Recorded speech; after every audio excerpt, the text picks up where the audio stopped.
The morning sun filtered through the tall windows of Adelaide Cottage as 12-year-old Prince George carefully adjusted his navy blazer in front of the mirror. His mother, Catherine, the Princess of Wales, watched from the doorway with a mixture of pride and nervous excitement. Today would mark a significant milestone in her eldest son's royal journey. "Are you ready for this, George?" Catherine asked softly, stepping into the room. Her own outfit was already perfectly pressed, an elegant black dress with a poppy brooch pinned carefully to her lapel. The Festival of Remembrance was one of the most solemn events in the royal calendar, and this would be George's first official appearance at the ceremony. George nodded, though his hands trembled slightly as he tried to fasten his poppy pin. "I think so, Mum. You've told me what to expect, but it still feels quite big." His voice carried the weight of understanding that went beyond his 12 years. The young prince had been carefully prepared for this moment through months of quiet conversations about duty, respect, and the importance of remembering those who served their country. Catherine moved closer and gently helped him with the pin, her fingers steady and sure. "It is big, darling, but you're ready for it. Your great-grandmother would have been so proud to see you taking this step." The mention of Queen Elizabeth II brought a soft smile to both their faces. George had always been particularly close to his great-grandmother, and her passing had marked the beginning of his deeper understanding of royal responsibility. The decision to include George in the Festival of Remembrance hadn't been made lightly. Prince William and Catherine had spent weeks discussing it with palace officials, considering whether their son was mature enough for such a significant public appearance. The Festival of Remembrance, held annually at the Royal Albert Hall, was a deeply moving tribute to fallen servicemen and women. It required participants to maintain composure during emotional moments and understand the gravity of the occasion. "Tell me again about the poppy fields," George said as they made their way downstairs. This had become their tradition during preparation, Catherine sharing stories that helped him connect with the deeper meaning of remembrance.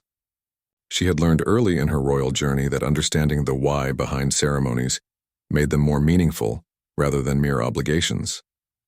During the First World War, in places like Belgium and northern France, poppies grew in the fields where battles had been fought, Catherine explained as they walked through the cottage's cozy corridors. After all the destruction, these beautiful red flowers were often the first things to grow back. They became a symbol of hope and remembrance for all the brave people who gave their lives for our freedom. George absorbed this information quietly, his young mind processing the weight of what they represented. At school, he had been learning about both world wars, but having it connected to his family's role in honoring veterans made it feel much more personal and real. In the kitchen, Prince William was already dressed and reviewing the evening's schedule over a cup of coffee. He looked up as his wife and eldest son entered, immediately noting the mixture of excitement and nervousness in George's expression. "How are we feeling, future king?" he asked with a warm smile, using the gentle nickname that had become common in their household.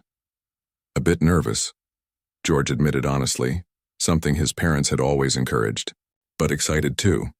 I've been thinking about all the stories Granddad has told me about his Navy days."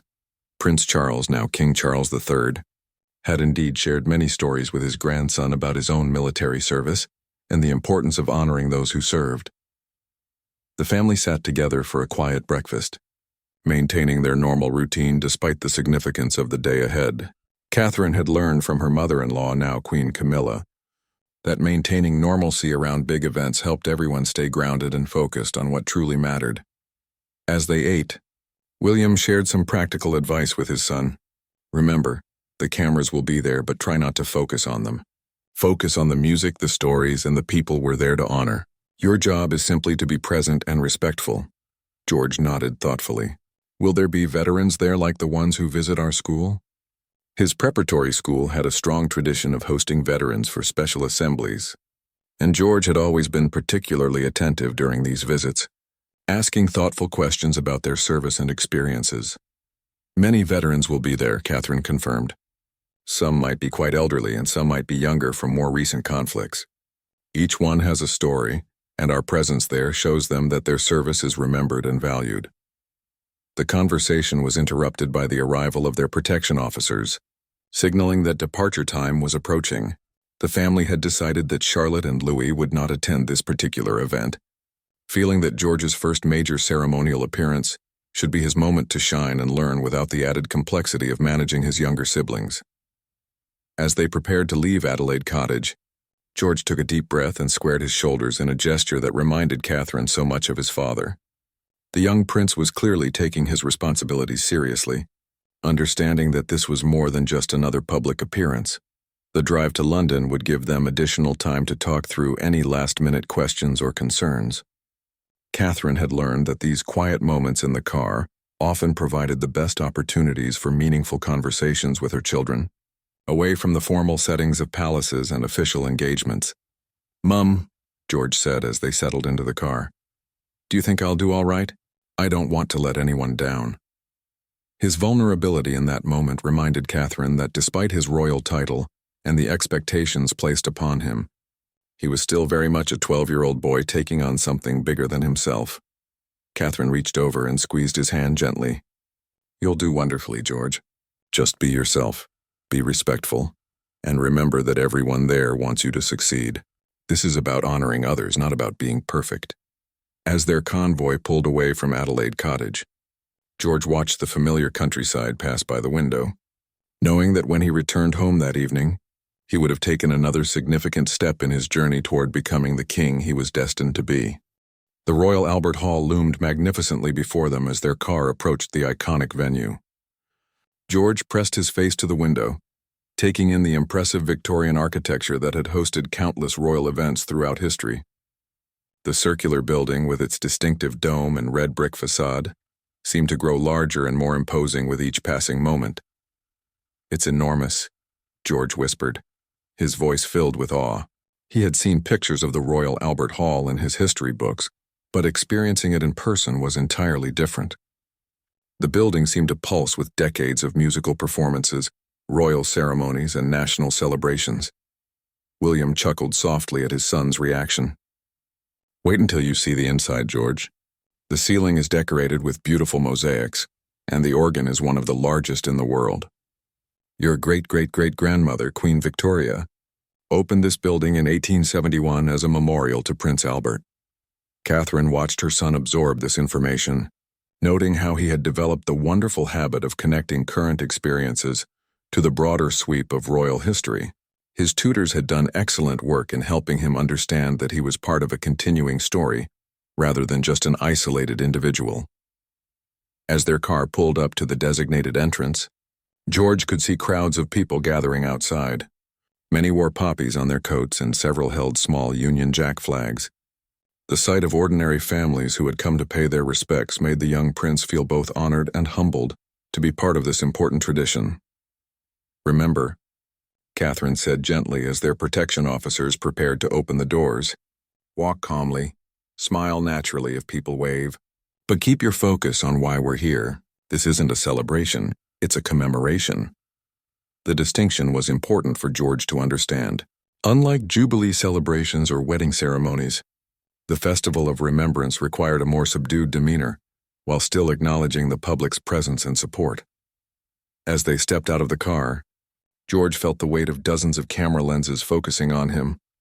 The clicking of shutters was almost overwhelming at first, but he remembered his father's advice and tried to look beyond the photographers to the veterans and families who had gathered to witness this moment. An elderly man in military uniform caught George's attention.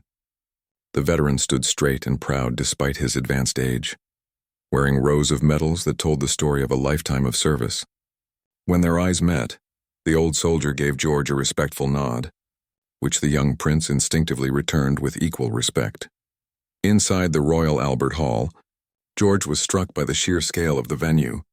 The circular seating rose up in elegant tiers, and the famous organ pipes dominated one end of the hall like a magnificent golden wall. The ceiling, just as his father had promised, was adorned with beautiful mosaics depicting arts and sciences. "This is where Great-Granny gave some of her most important speeches," Catherine explained quietly as they were escorted to their seats. She loved this venue because it brought together people from all walks of life for shared experiences. George nodded, feeling the weight of family history around him. He could almost imagine Queen Elizabeth II standing on the same stage, addressing the nation during times of crisis and celebration. The thought both intimidated and inspired him. Their seats were positioned with perfect protocol precision, allowing George clear views of the stage while keeping him appropriately positioned within the royal party. He found himself sitting between his parents with other family members nearby, creating a cocoon of familiar support around him. As the audience settled into their seats, George noticed the incredible diversity of people attending. There were elderly veterans in wheelchairs, young military families, school children on educational trips, and people from all backgrounds united by their desire to remember and honor service members. The pre-ceremony atmosphere buzzed with quiet conversations and respectful anticipation. George observed how people interacted with each other, noting the special camaraderie between veterans as they shared stories and recognized each other's service ribbons and medals. "Look around you, George," William said softly. "Every person here has either served, lost someone who served, or simply wants to show their respect. That's what makes this evening so special. It's not about us as royals. It's about being part of something much bigger." A military band was warming up on stage, their brass instruments gleaming under the hall's elaborate lighting system. George had always enjoyed music, particularly the stirring military marches that seemed to stir something deep in his chest.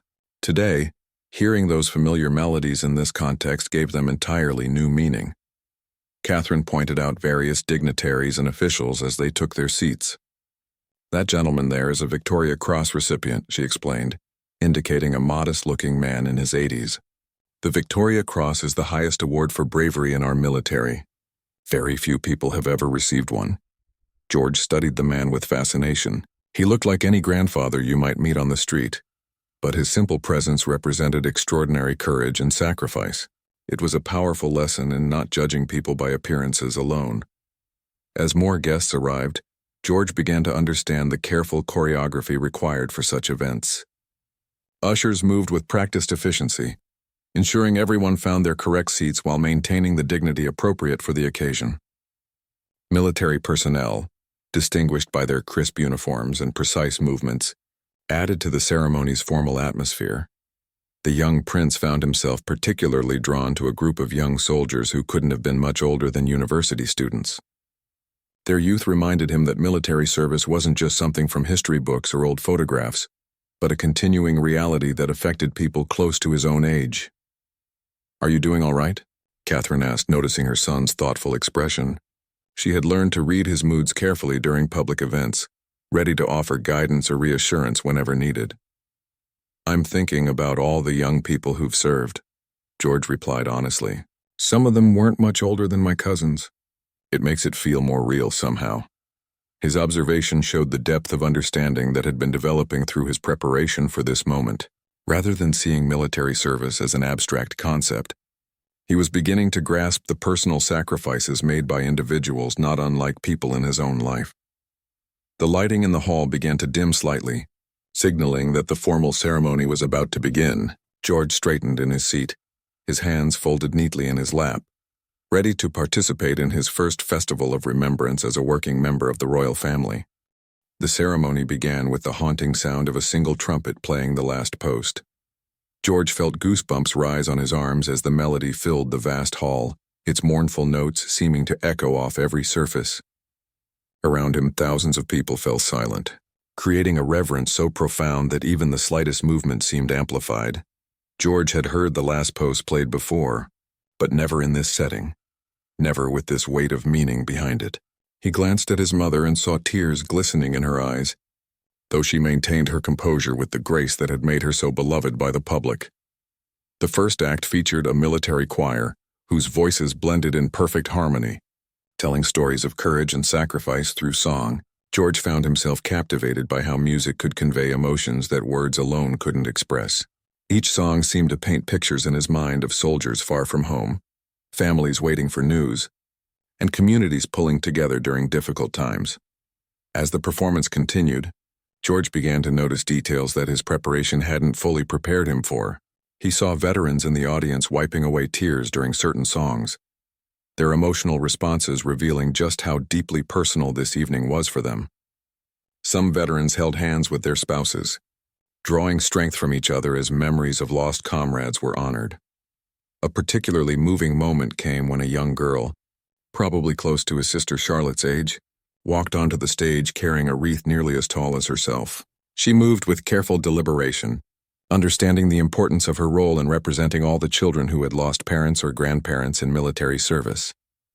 "That could be Charlotte," George whispered to his mother, the personal connection making the ceremony even more meaningful. Catherine nodded, her voice barely audible as she replied, "That's exactly why it's so important for our family to be here. We represent continuity and respect across generations." The program included readings from letters written by servicemen and women to their families. George listened intently as actors brought these personal messages to life, sharing final thoughts and expressions of love from people who knew they might not return home. The letters revealed the human side of military service, showing soldiers not as distant heroes but as sons, daughters, mothers, and fathers with hopes, fears, and deep love for their families. One letter particularly struck George. It was from a young RAF pilot during the Battle of Britain, written to his younger brother who was about George's current age. The pilot encouraged his brother to pursue his dreams, to be brave in small everyday moments, and to remember that courage wasn't about being unafraid, but about doing what was right despite being scared. The message resonated deeply with George, who often struggled with the pressure of his future role as king. Hearing about someone his age receiving guidance from an older brother who was risking his life for others put his own challenges into perspective. As the evening progressed, George began to understand why his parents had felt he was ready for this experience. It wasn't just about sitting quietly and looking appropriate for photographs. The ceremony was teaching him valuable lessons about duty, sacrifice, and the weight of responsibility that came with privilege. During a musical interlude, George observed the veterans more closely. He noticed how they sat straighter during military marches, how their eyes would close during particularly emotional songs, as if they were being transported to different times and places. Their faces told stories of experiences he could barely imagine. Yet their presence here tonight showed their continued commitment to honoring fallen comrades. A presentation about recent military operations brought the ceremony into the modern era. George learned about peacekeeping missions, humanitarian efforts, and the evolving role of the military in contemporary world affairs. It helped him understand that the themes of service and sacrifice weren't just historical concepts, but ongoing realities. The ceremony featured testimonials from family members of fallen soldiers. George listened as a mother spoke about her son's commitment to helping others, describing how he had always wanted to make a difference in the world. Her strength in sharing such personal pain while celebrating her son's life showed George what real courage looked like. Another speaker was a veteran who had lost both legs in combat, but had gone on to become a Paralympic athlete. His message focused not on his injuries, but on the opportunities military service had given him to serve something greater than himself. George was struck by how the veteran emphasized gratitude rather than bitterness, choosing to focus on what he had gained rather than what he had lost. Between presentations, the military band played familiar hymns that had George thinking about the role of faith in times of crisis. Many of the songs dated back centuries, sung by countless generations of people seeking comfort and strength during difficult times.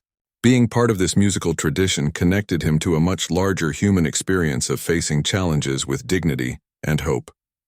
As they moved deeper into the program, George found himself becoming more emotionally invested in the ceremony. What had started as a formal obligation was transforming into a genuinely meaningful experience that would stay with him long. After the evening ended, the young prince began to understand that his presence here wasn't just about fulfilling royal duties.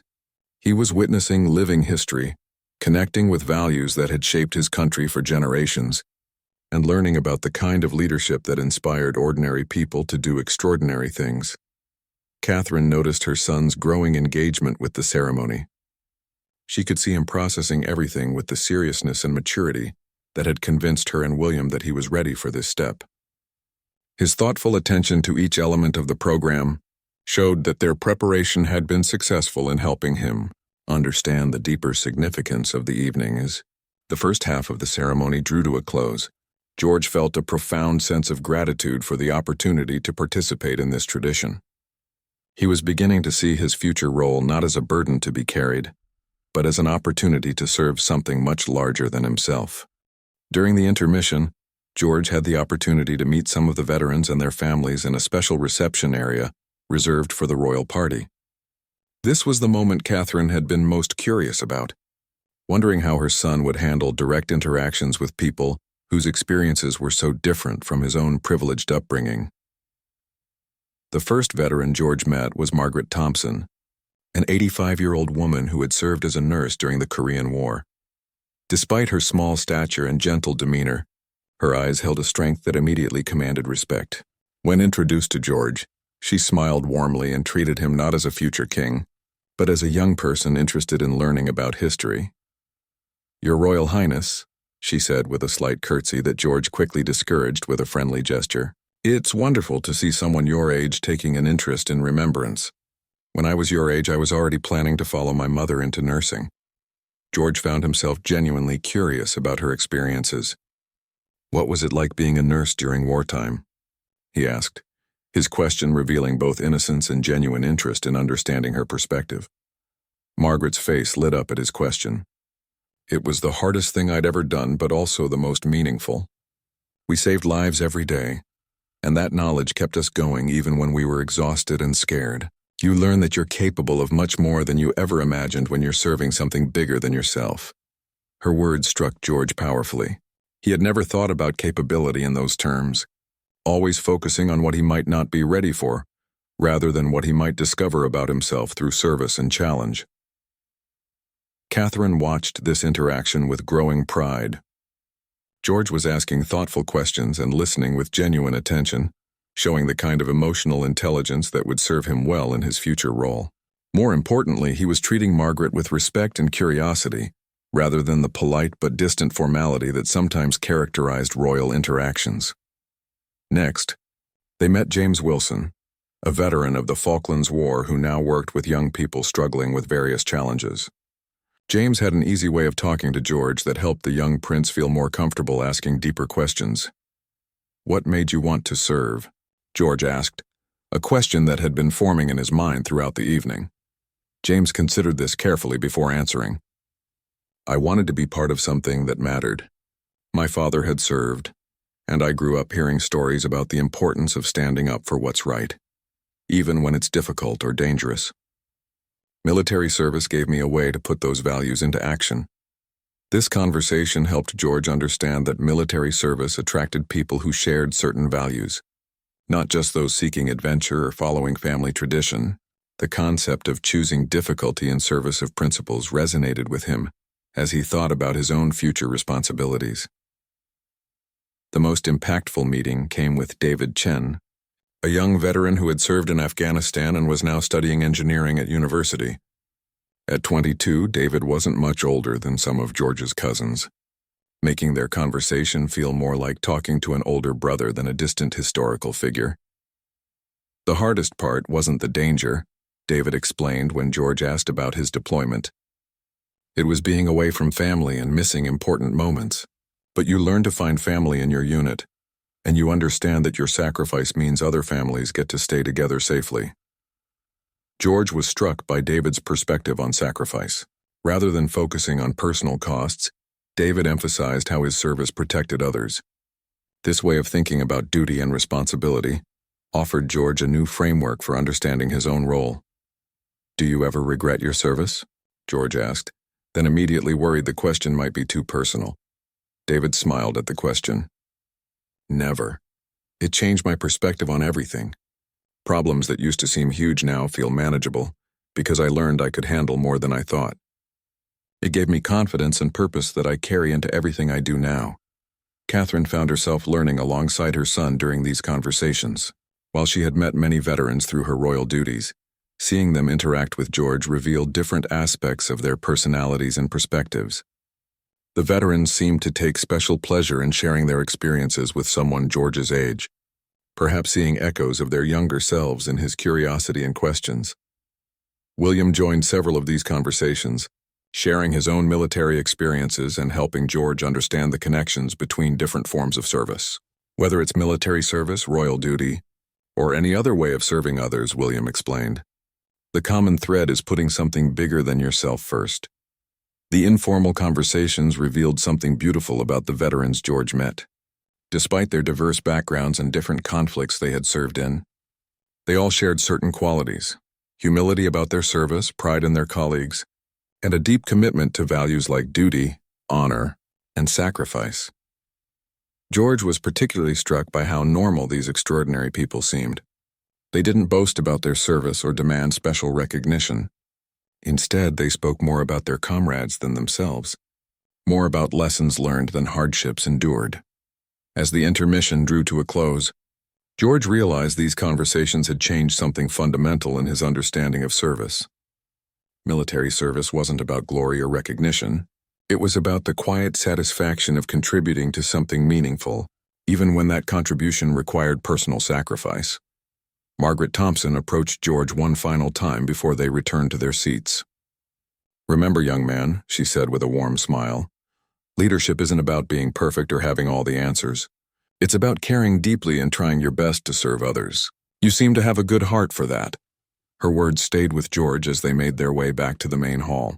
For the first time, he began to see his future role not as an overwhelming burden, but as an opportunity to serve in the same spirit as the veterans he had just met.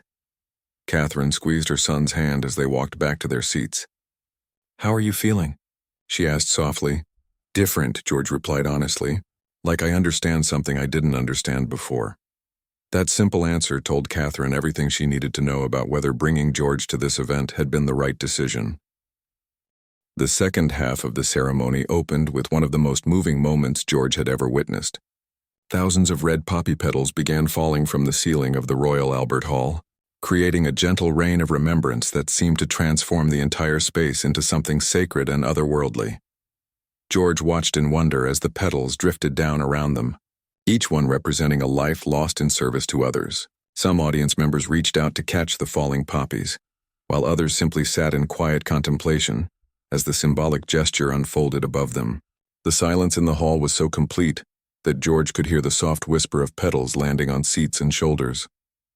"Each poppy represents someone who never came home," Catherine whispered to her son, her voice barely audible above the hushed atmosphere. "Someone's son or daughter, husband or wife, mother or father."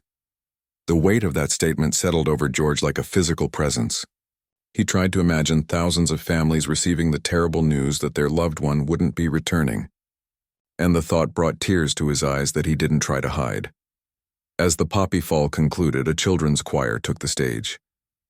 Their voices, pure and clear, sang hymns that had comforted mourning families for generations. George recognized some of the songs from church services, but hearing them sung by children his own age in this context gave them entirely new meaning. One young boy in the choir, perhaps 8 or 9 years old, sang a solo that told the story of a father who went to war. The child's voice carried both innocence and understanding, representing all the children throughout history who had learned too young about loss and sacrifice. George found himself thinking about his own siblings and how different their lives were from children who had experienced the reality of war. The program included a segment dedicated to the animals that had served alongside human soldiers throughout history. George learned about horses that carried cavalry charges, dogs that detected explosives, and pigeons that carried crucial messages across enemy lines. A military working dog and his handler demonstrated the incredible bond between service animals and their human partners. This unexpected element of the ceremony particularly captured George's imagination.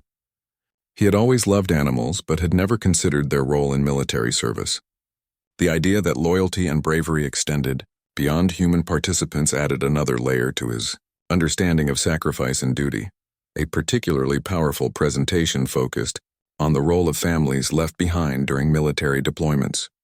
George listened to accounts of military spouses who raised children alone for months at a time, parents who worried constantly about their deployed children, and children who grew up with a parent frequently absent on missions that couldn't be fully explained. These stories helped George understand that military service affected entire families, not just the individual wearing the uniform. The sacrifice extended to everyone who loved and worried about those who served, creating circles of impact that reached deep into communities across the country. The ceremony included a moment of recognition for peacekeeping forces and humanitarian missions. George learned about soldiers who had delivered food to starving populations, built schools in war-torn regions, and provided medical care in areas devastated by natural disasters. This expanded his understanding of military service beyond combat roles to include the many ways armed forces contributed to making the world better.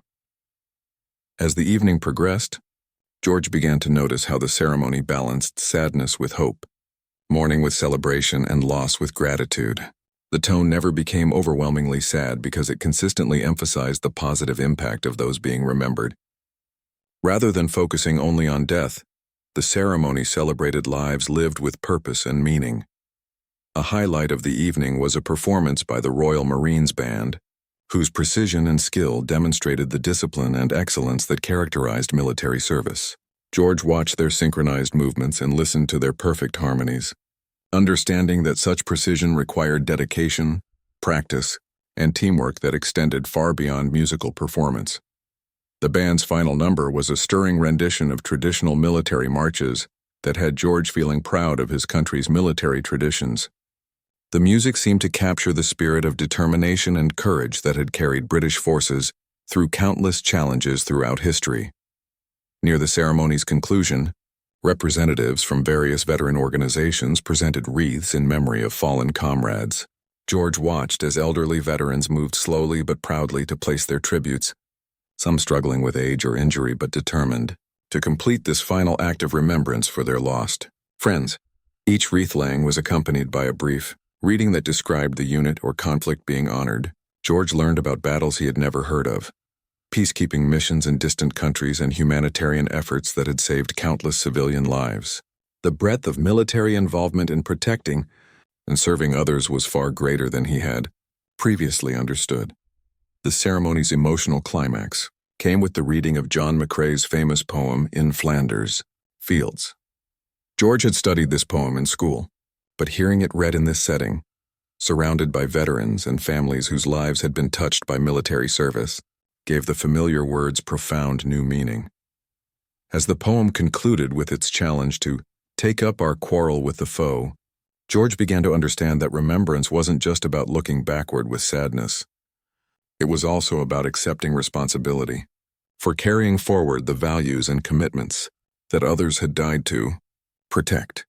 The final musical selection was the last post, followed by Reveille, symbolizing both the ending of life and the continuation of hope and duty by those who remained. George stood with everyone else in the hall, feeling connected not just to his family and his future role, but to something much larger and more enduring than any individual life. As the ceremony drew toward its close, George felt fundamentally changed by what he had experienced. The evening had transformed his understanding of duty, sacrifice, and service from abstract concepts into lived realities that demanded both respect and emulation. The ceremony concluded with the entire audience joining voices in singing the national anthem. George had sung God Save the King countless times before, but tonight the words carried new weight and meaning. As his voice joined with thousands of others, he felt connected to generations of people who had sung these same words during times of triumph and trial, celebration and mourning. Standing beside his mother, George noticed tears streaming down Catherine's face as she sang. Her emotion wasn't just about the ceremony they had just witnessed, but about watching her eldest son take this significant step in his journey toward understanding his role and responsibilities. The pride and concern of motherhood mixed with her awareness of the weighty future that awaited her child. As the final notes echoed through the Royal Albert Hall, the audience remained standing for several moments in respectful silence. George used this time to look around the magnificent venue one more time, trying to capture the memory of this evening that he knew would stay with him for the rest of his life. The gradual movement of people beginning to collect their belongings and prepare to leave signaled the end of the formal ceremony, but George felt reluctant to let the experience end. The evening had changed something fundamental in his understanding of himself and his future role, and he wasn't quite ready to return to the ordinary world outside. As they made their way toward the exit, several veterans approached the royal family to express their gratitude for attending. George was struck by how these encounters differed from typical royal interactions. Rather than seeking autographs or photographs, the veterans simply wanted to thank them for participating in honoring their fallen comrades. One elderly gentleman, supported by a walking stick and wearing his military decorations with obvious pride, stopped specifically to speak with George. "Young man," he said with a voice that carried both authority and kindness, "seeing you here tonight gives me great hope for the future. Your great-grandmother would have been very proud." The reference to Queen Elizabeth II brought a lump to George's throat.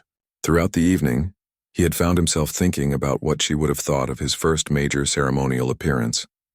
Her lifelong commitment to honoring military service had been one of her most consistent and passionate duties. "Thank you, sir," George replied, his voice steady despite his emotional response. "Meeting people like you tonight has been the most important part of the evening for me. I'll never forget the stories you've all shared." The veteran smiled at this response, recognizing genuine sincerity in the young prince's words. "Remember what you've learned here, lad. Service to others is the highest calling, whether you're wearing a uniform or a crown." As they continued toward their car, Catherine and William exchanged meaningful glances over their son's head. The decision to include George in this ceremony had been vindicated by his thoughtful responses throughout the evening. He had demonstrated the maturity and emotional intelligence necessary for more significant royal responsibilities. The drive back to Adelaide Cottage was quieter than the journey into London had been. George spent much of the time looking out the window, processing everything he had experienced.